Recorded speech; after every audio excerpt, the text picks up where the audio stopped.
महात्मा जो पूरे संत हैं, वो जिन जीवों को अपनाते हैं, तो उन पर बराबर नज़र रखते हैं। यदि उनकी आज्ञा में चल रहा है, उनके बताए अनुसार थोड़ा-मोड़ा भी साधन भजन कर रहा है, उनका चिंतन कर रहा है सुबह-शाम, तो महात्मा उनके ऊपर बराबर नज़र रखते हैं। अब ये है कि भाई उस जीव के प्रारब्ध में ये छेड़-छाड़ बहुत ज़्यादा नहीं करते। अब वो सुख-दुःख है, अमीरी-गरीबी है, रोग-व्याधि है, तो जीव को तो कुछ न कुछ भोगना ही पड़ता है। कभी-कभी विशेष अवसर पर रक्षा कर देते हैं। पता लगा कि आज उसके ऊपर कोई मृत्युदायक घटना घटने वाली है, तो महात्मा दया करके उसे थोड़े में काट देते हैं। लिखा भी है कि जो होए सूली सजा, तो कांटे से कट जाए। यद्यपि महात्मा पूरी क्षमता में होते हैं, कभी-कभी तो विधाता के विधान को भी बदल देते हैं, क्योंकि ये दयाल पुरुष होते हैं। ये इनका स्वभाव ही दयालु है। लेकिन अब जीव का वर्तमान और भूत भविष्य क्या है, तीनों को देख करके तभी निर्णय लेते हैं कि दया की योग है कि नहीं योग है, इसके साथ कितनी दया की जाए, कितना ना किया जाए। ये सारी बात सोच करके तब ये निर्णय लेते हैं। तमाम लोग सोचते हैं कि गुरु महाराज तो पूरे समर्थवान हैं, लेकिन अब हमारे ऊपर कोई दया ही नहीं कर रहे हैं। तो ऐसा है कि ये देखते हैं कि ये दया के जीव योग्य जीव है कि नहीं है, इसके अंदर पात्रता है कि नहीं है। बहुत लोग हैं और केवल नाम दीक्षा ले लिया, नामदान ले लिया। इसके बाद आज तक गुरु महाराज के पास नहीं गए। गुरु का कोई चिंतन नहीं, कोई मनन नहीं, उनकी कोई आज्ञा का पालन नहीं, कोई साधन भजन नहीं। तो ऐसे जीव जो हैं, वो गुरु से अपने कल्याण की कामना ना करें, क्योंकि पलटू साहब ने साफ लिखा है कि शिष्य शिष्य सबही कहे, लेकिन शिष्य भया न कोय, और पलटू गुरु की वस्तु को सिखे वही शिष्य होए। यानी जो गुरु की आज्ञा में चलता है, वही असली शिष्य है। तो बाकी ऐसा नहीं है, जो जीव थोड़ा बहुत भी गुरु की आज्ञा में चलते हैं, तो गुरु हर क्षण उनकी निरख परख करता रहता है। कहीं-कहीं तो जीव को आने वाली घटना की जानकारी भी नहीं रहती है, लेकिन पूरा गुरु तो समर्थवान होता है, उसको सब पता रहता है, वो तुरंत संभाल करता है। जैसे आप बिस्तर पर सो रहे हैं और बेखबर हैं, लेकिन धन्य है समर्थवान गुरु, पूरे संत, उनकी निगरानी आप पर बराबर पड़ रही है। ऐसे आप सोते में हैं और आपका हाथ नीचे लटका हुआ है, और सांप आ गया, तो महात्मा तुरंत अपने जीव की बचत करते हैं। भगवान कृष्ण ने भी कहा है कि मेरा भक्त जितना मेरा भजन करता है, उससे ज्यादा मैं उसका भजन करता हूँ। और ऐसे मेरा भक्त कंचित काल किसी आपदा में पड़ गया और किसी विशेष परिस्थिति में है, अब वो हमको याद नहीं कर सकता, बुला नहीं सकता, तो वहां हम ये इंतजार नहीं करेंगे कि मेरा भक्त मुझको बुलाए तो मैं जाऊं। नहीं, कुछ नहीं, तुरंत मैं पहुंचूंगा और उसकी मैं रक्षा करूंगा। ये मेरा धर्म बनता है। और ऐसे परिस्थिति में अगर मैं नहीं जाता, तो मैं कृतज्ञ कहलाऊंगा।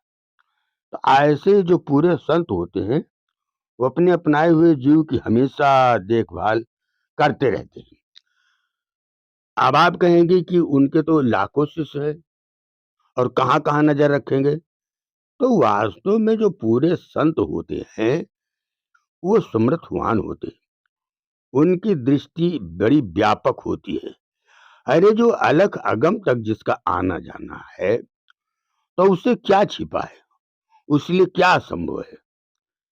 वो जो तुम्हारे प्रारब्ध को बदल सकता है, तुम्हारे संचित कर्म को जला सकता है, तुम्हारे कर्म की रेखा को बदल सकता है, तो उसके लिए संसार में क्या मुश्किल है।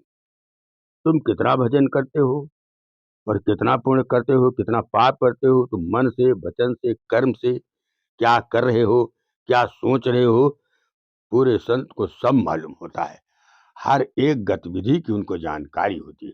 अपनाए हुए जीव पर उनकी बराबर नजर रखती है। ऐसे एक बार क्या हुआ कि अंग्रेजी पहुंचे राजा चित्रकेत यहाँ। तो सोचा कि संस्कारी राजा है, तो इसको मुक्ति का मार्ग बता दिया जाए, भजन का रास्ता बता दिया जाए और ये अपना आत्म कल्याण कर ले। यही सोच करके अंगिरा महाराज राजा चित्रकेत के दरबार में पहुंचे। लेकिन देखा तो राजा चित्र के रानी तो 1 करोड़ थी, लेकिन कोई संतान नहीं थी। अब राजा जो है एक संतान के लिए परेशान था।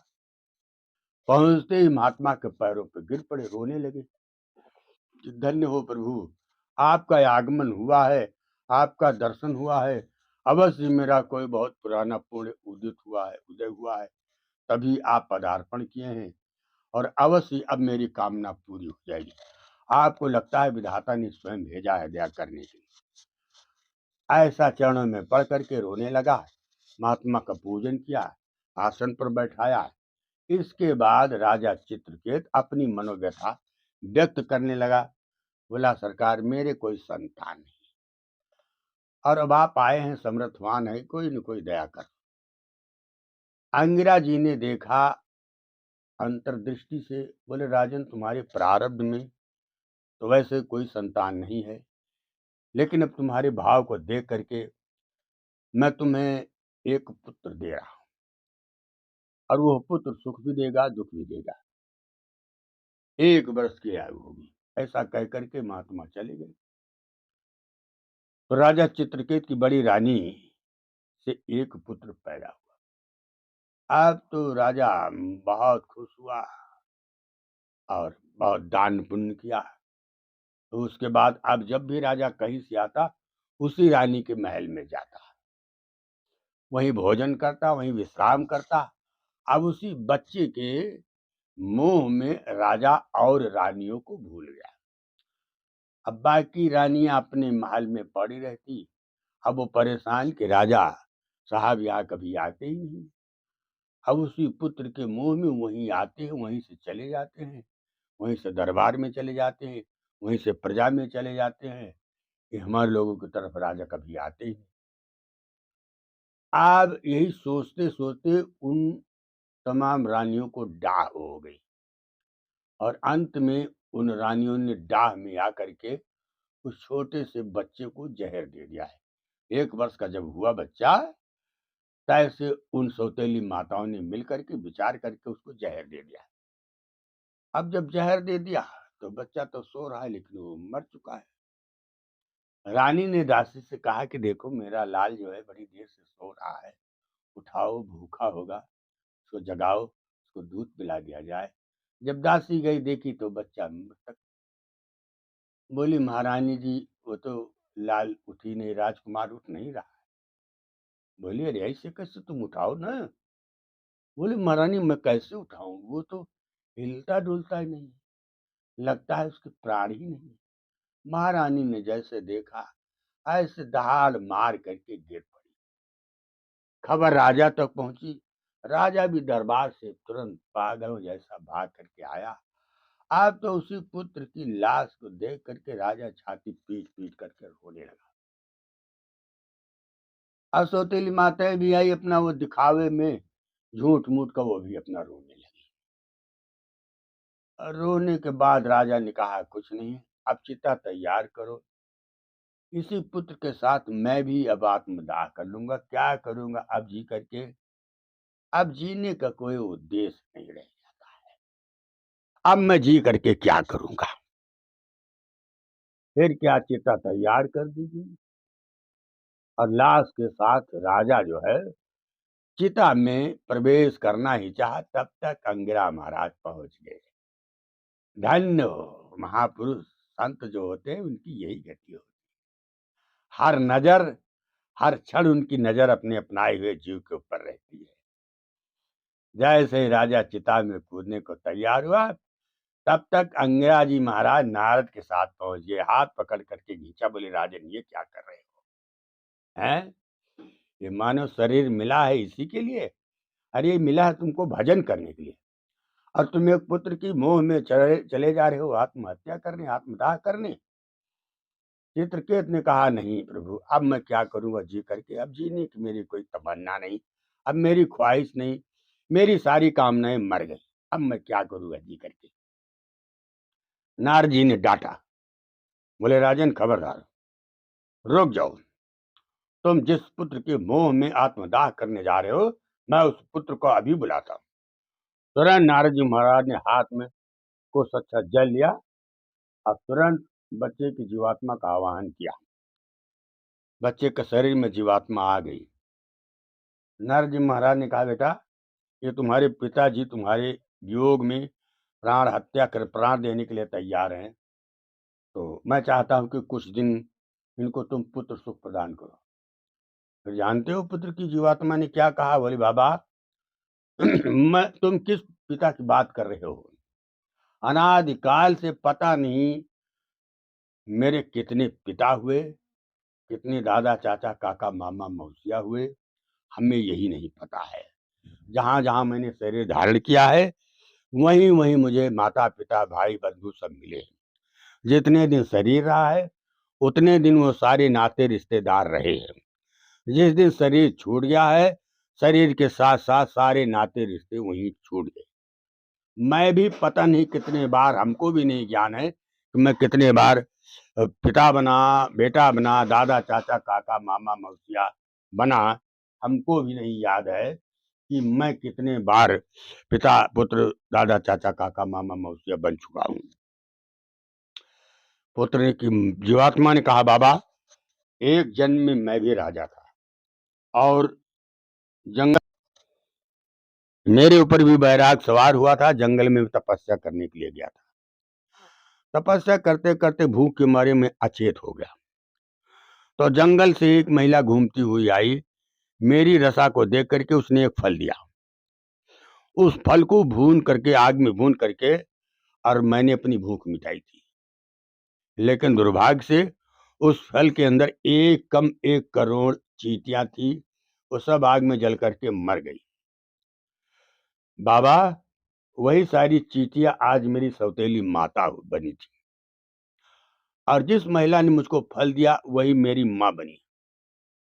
अब चूंकि मैंने उनको आग में जला करके मारा था, आज उन्हीं सौतेली माताओं ने विष दे करके हमको मारा है। बाबा, ये सब कर्मों का खेल है। जीव जो भी अच्छा बुरा पाप पुण्य करता है, उसको जीव को भोगना ही पड़ता है। वो चाहे कई जन्म ले ले, लेकिन वो कहीं जाता नहीं।